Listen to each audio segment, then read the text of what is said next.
Okay, so now that we understand insight-based selling, we're going to talk about the broader strategy that insight fits within, and that is challenger selling. Okay, so challenger comes from the book The Challenger Sale by Matthew Dixon and Brent Adamson, and it is composed of 3 T's, the 3 pillars of being a challenger. Firstly is teach for differentiation, tailor for resonance, and lastly, take control of the sale. So that first T, teach for differentiation, that's what we've been speaking about. That's just sharing insights which change the way your customers perceive their business. Okay, the second one, tailor for resonance. This is what I meant when I said that I will describe ramp up very differently depending on whether I'm selling to a sales director or an HR director, because they're both very different positions with very different goals and objectives, and I can help both of them, I will help them do different things.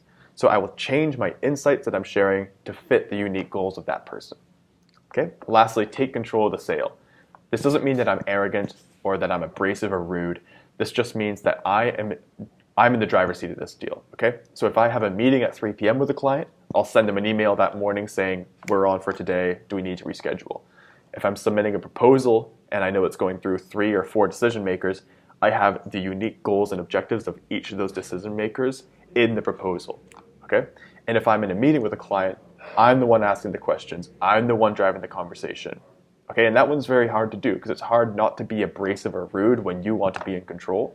The trick is just to do this in a respectful manner and to do your job well.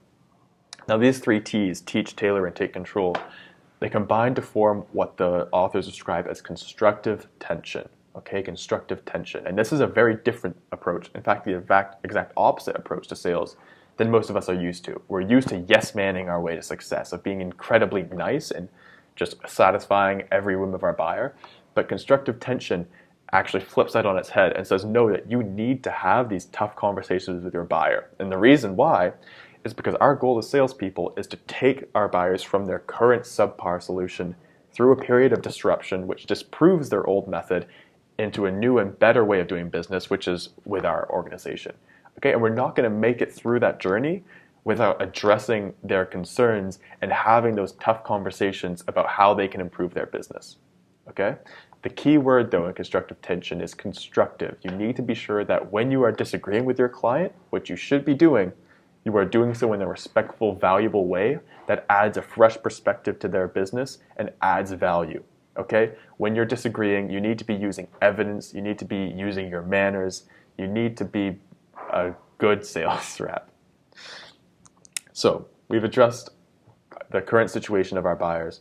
We've addressed how we should be approaching selling them. Now we're going to talk about things on our end. How can we set up our weekly activity to hit our quota and actually do our jobs and make our commission? And we're going to begin that discussion by talking about our sales funnel. So I'll see you in the next video.